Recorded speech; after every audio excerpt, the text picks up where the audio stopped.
to know me or be a client at Personalized Fitness or a fan of the Personalized Fitness podcast is to definitely understand that I have a whole problem with this aging thing. I do a talk all the time on the lie of age. I'm actually working on a book about that, and that's a multi-billion-dollar business now of different age-defining creams and products that are out there. There's also a lot of articles that come out. There's a lot of research being done on this, and just recently we had an article come out in the Wall Street Journal dealing with whether or not somebody could live to 100, and it seems in their conclusions that that this isn't possible, that we may have found the end. I want to delve into that today, and either I'm going to throw down my sword, or maybe, just maybe, I can refute some of their conclusions, talking about, will you live to be 100 today on the Personalized Fitness Podcast?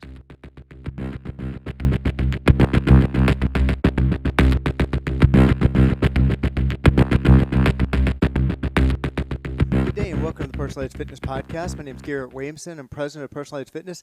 Thank you so much for joining me today on Dispelling the Myths of Health, Fitness, and Wellness, and actually talking today about an article that I received, many of which I've received a lot of these from time to time, dealing with longevity and whether or not this particular one about whether or not you'll live to be 100. Now, I'm going to try not to go too long in this because I think I could be on this subject forever. But let me tell you how to get in touch with the show if you have any questions, and especially any questions about this podcast or any others, or if you have any questions about dealing with dispelling the myths of health, fitness, and wellness, please give me a call at area code 251-278-3343. That's 251-278-EDGE. You can also reach me at Garrett, Garrett, at personalizedfitness.com. Personalizedfitness.com, of course, is our website.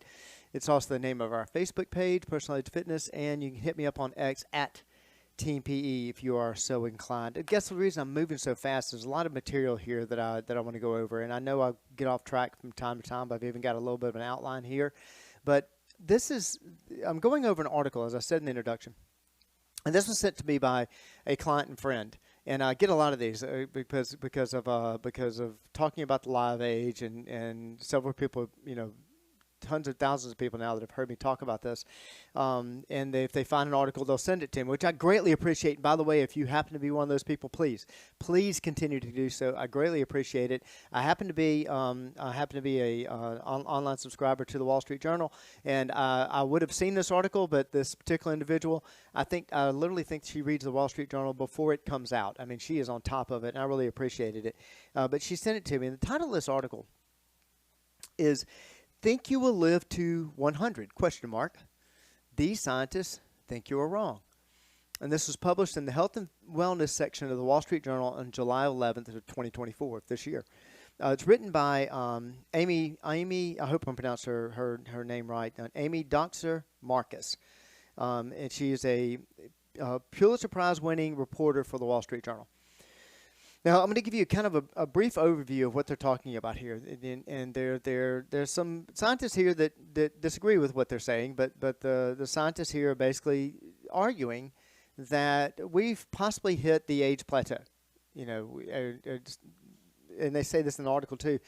Life expectancy has been increasing about 2.5 years at every I'm not sure if it's every year. It's in here and I'll come across it. But periodically it's on a regular basis. It's been increasing by 2.5 years.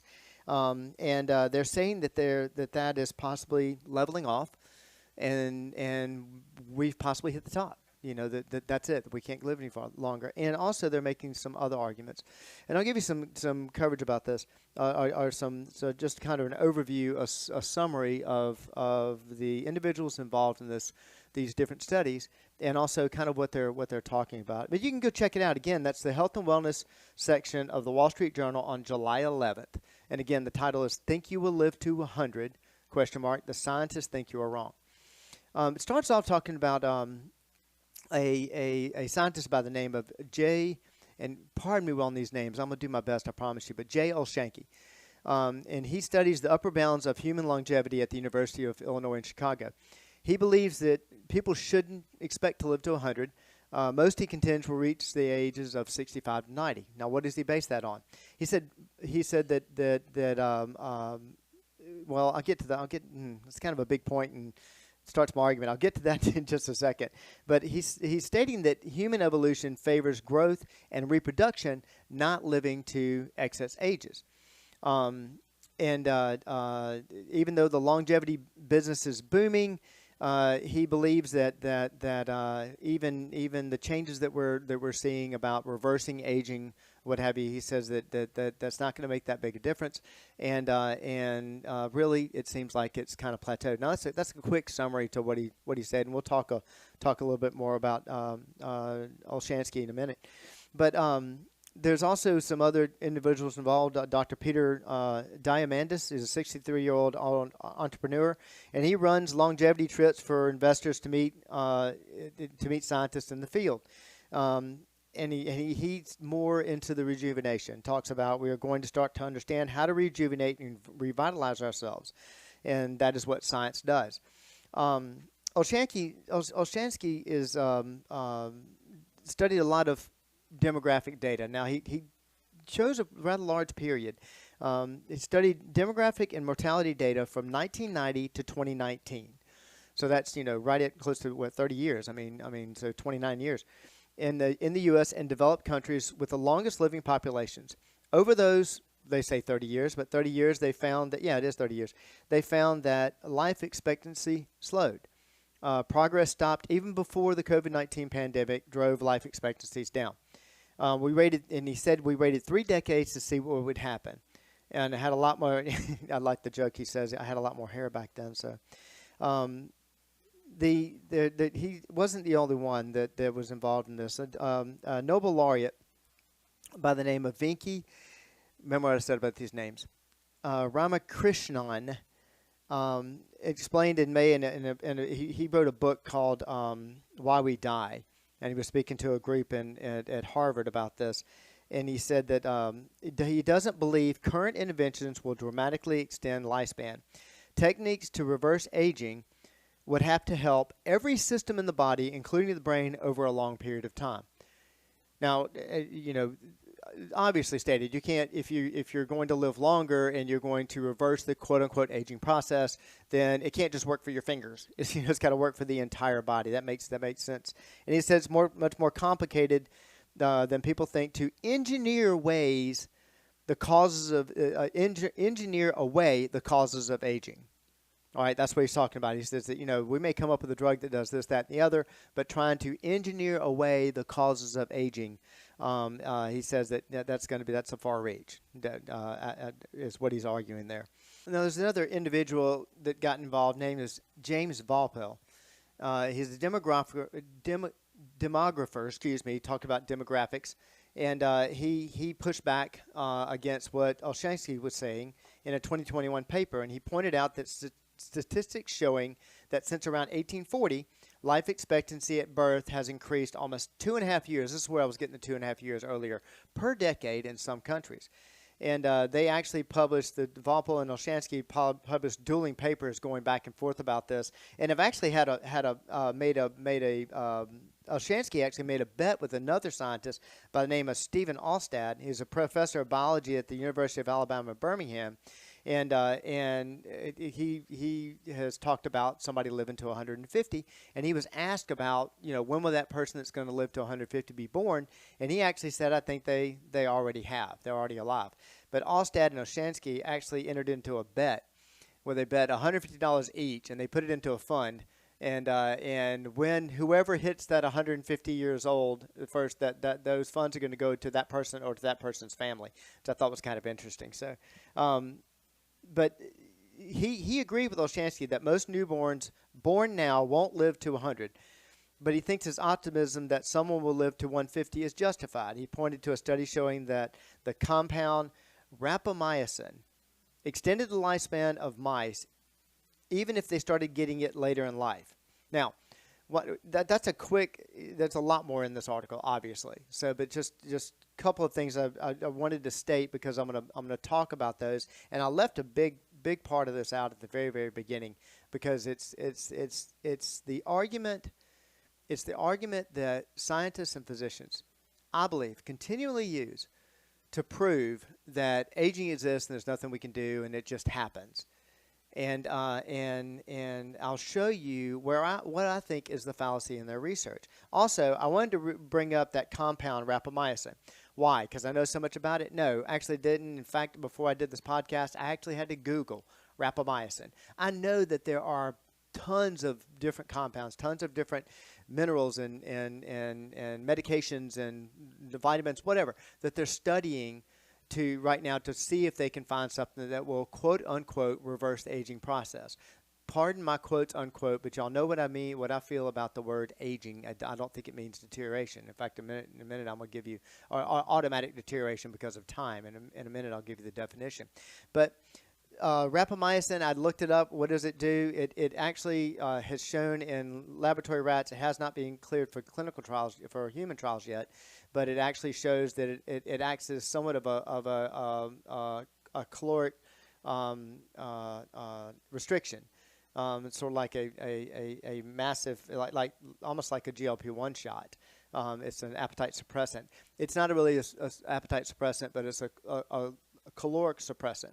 And by doing that, you end up affecting what they call the mTOR, and that is a process that your body goes into in survival mode, and that has a way of protecting the cells and what have you. And that's a very brief overview. I didn't want to do a podcast about rapamycin. Hold on to that thought about the rapamycin, because I talked about at the beginning about Olshansky studying these individuals for 30 years. And he's looking at this population, and this is something that's commonly done. Let's go do, and I call it an observational study, not a clinical study. And the reason being, I'm just looking at this population. I'm looking at data. Did they live long? Did they not live long? And then I'm not diving a whole lot deeper than that. And I'm looking at what's their socioeconomic status, and then they did say in here in some of the studies that there are I'm reading this now, there are hundreds of millions more people who have reached old age under what they call optimal conditions, benefited from clean water, antibiotics, improved treatments for top killers such as heart disease and cancer, and healthier lifestyles. All right, what am I talking about? Why am I bringing this up? You look at a population of people, and the example I use all the time is the example I use for an observational study versus a clinical study. You look at a group of people, this line of people, and they're on a sidewalk, and all of them seem to be walking funny. And so you want to do a study to find out what's going on. So I'm going to do an observational study, and I'm going to look at those people, and I'm going to see them on that sidewalk.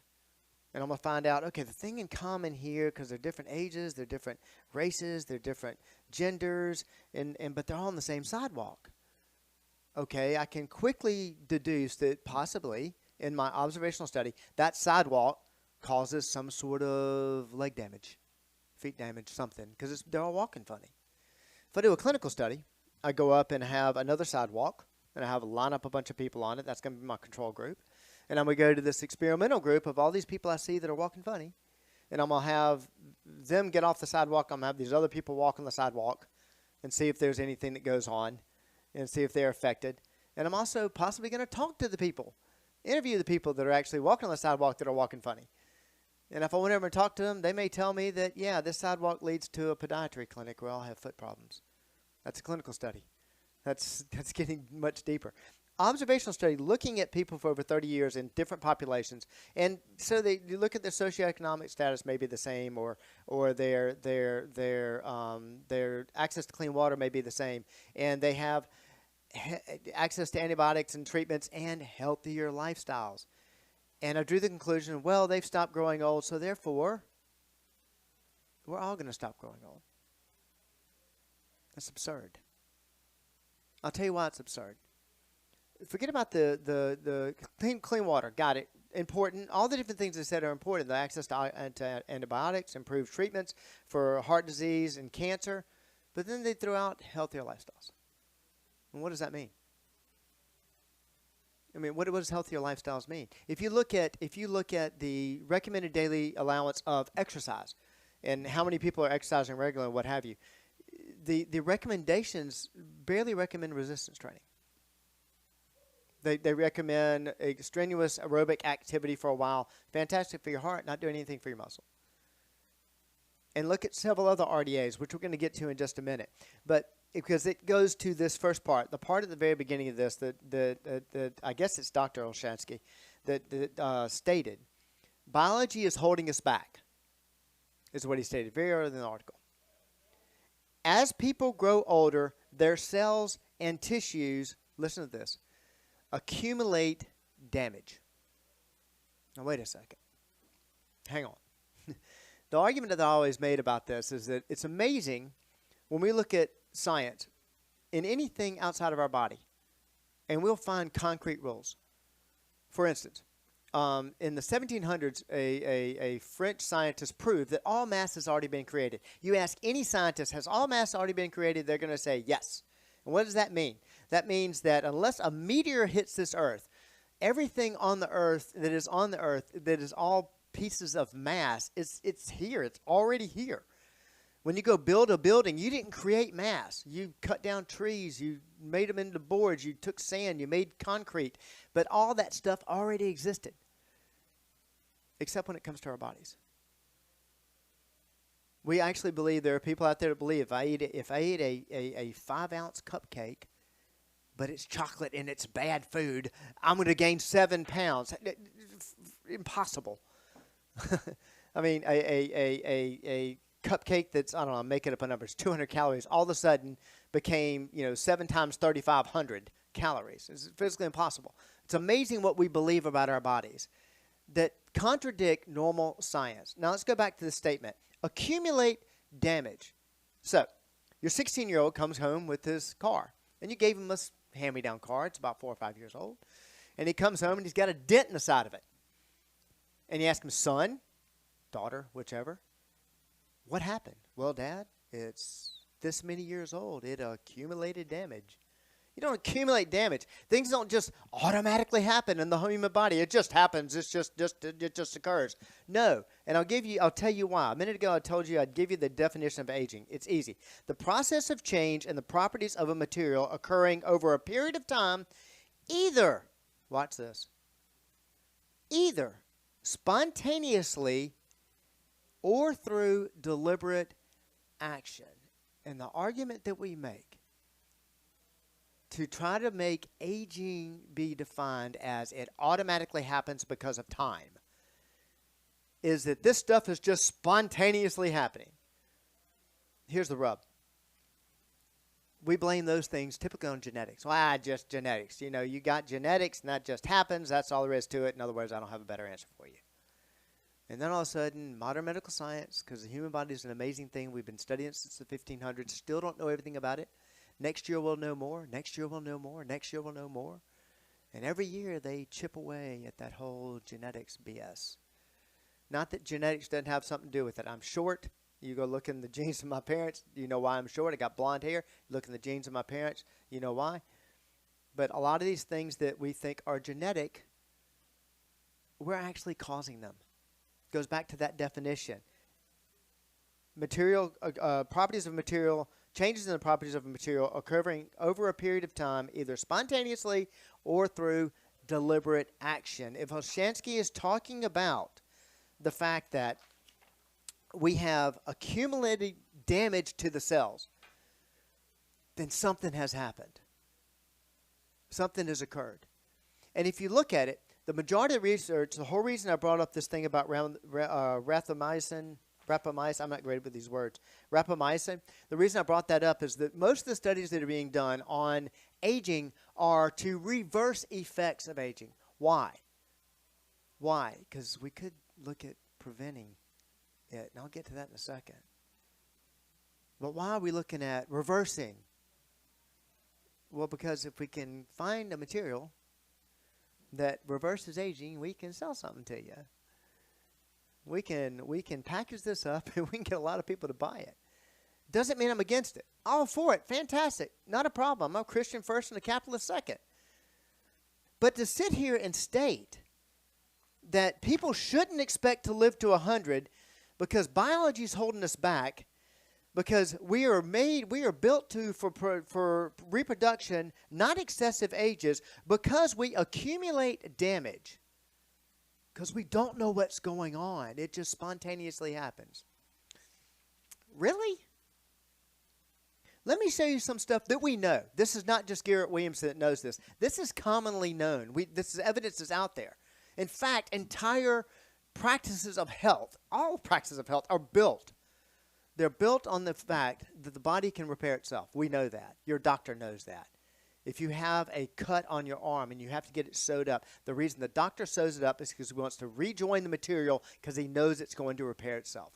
This is why physical therapy exists. This is why personal training exists, why exercise exists. Because we know that when we break something down, the body will repair it. So cells are constantly regenerating.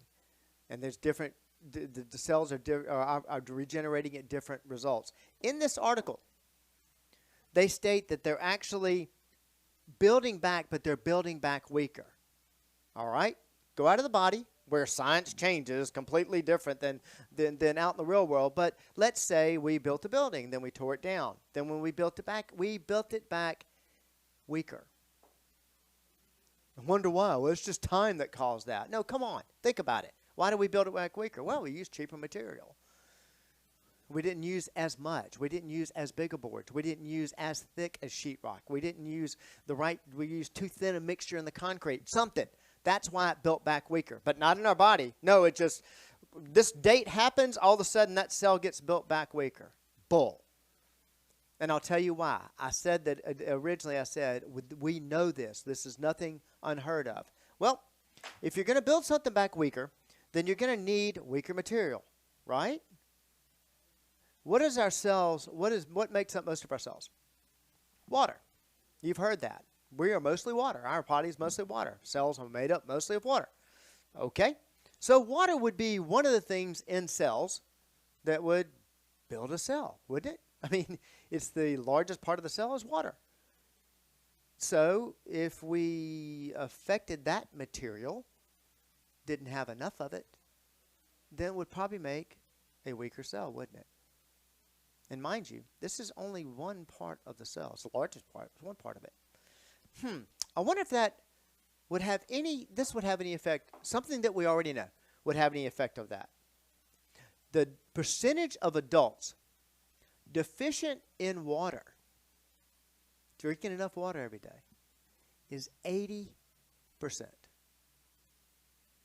80% of the adults walking the earth are deficient in water.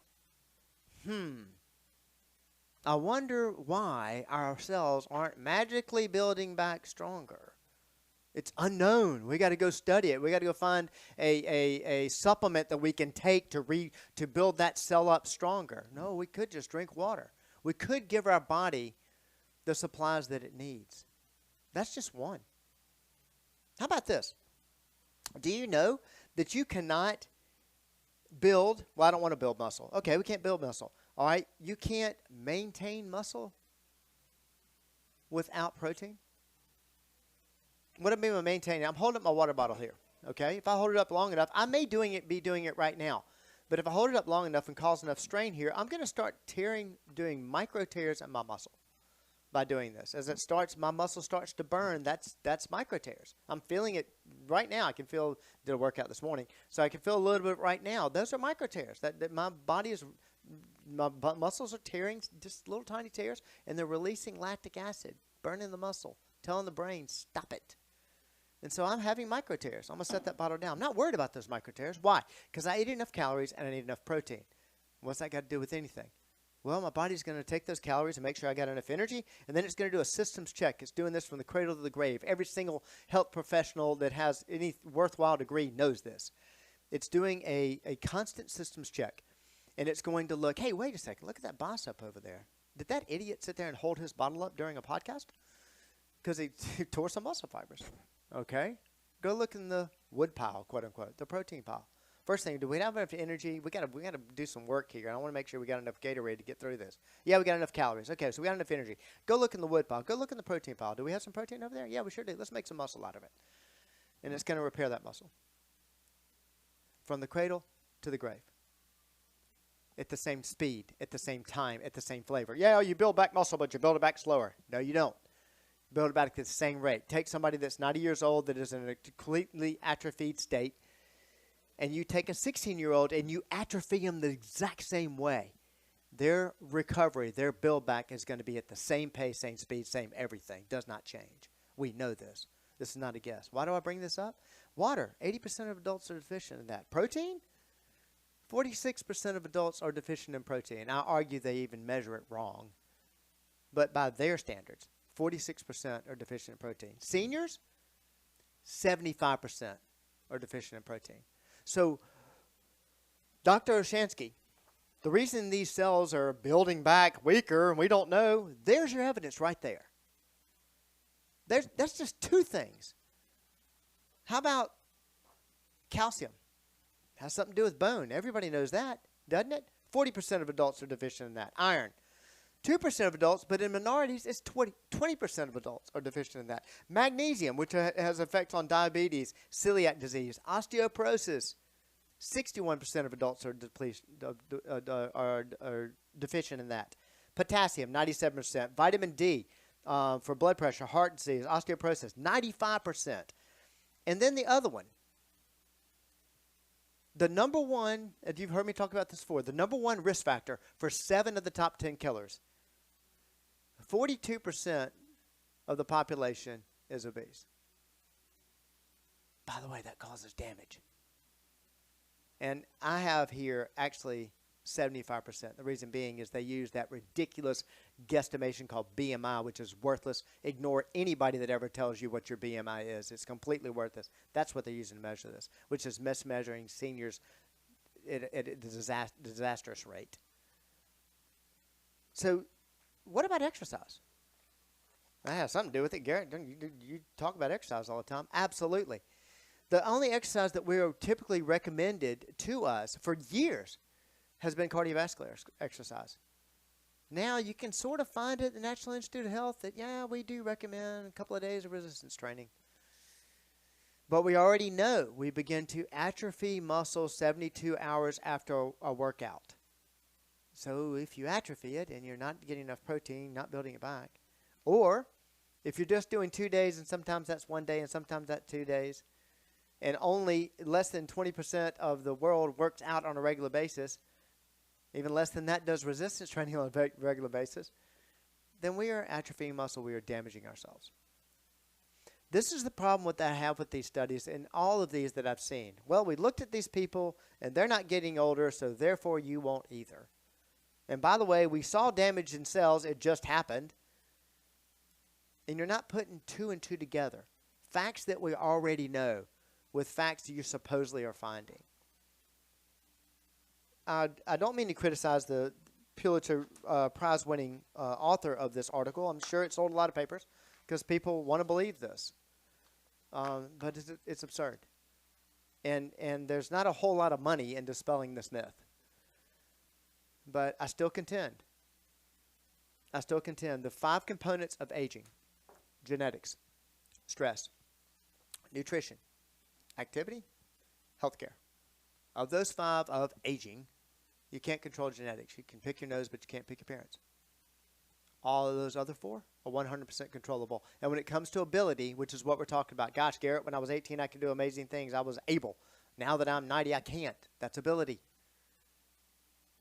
The 4 components of ability: fitness, nutrition, lifestyle, mindset, and all 4 100% controllable, 100% your responsibility, 100% your fault, clinically proven. And if they're your fault and they're your responsibility, then it means you can affect them and you can change them and you can reach your level of wellness for as long as you want. Don't let anybody tell you different. And if they do, tell them I called them a liar. You can reach me at area code 251-278-3343. That's 251-278-EDGE. Also at Garrett, Garrett, at Personal Edge Fitness, personaledgefitness.com. At Personal Edge Fitness is our Facebook page. Hit me up on X at Team PE. I'd love to hear from you.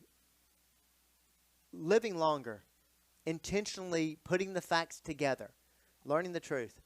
It's just one more way we help you reach your level of wellness. Thank you. Sorry for the long podcast today. Thank you so much for tuning in. Holler at me if you have any questions, and I hope to see you next time.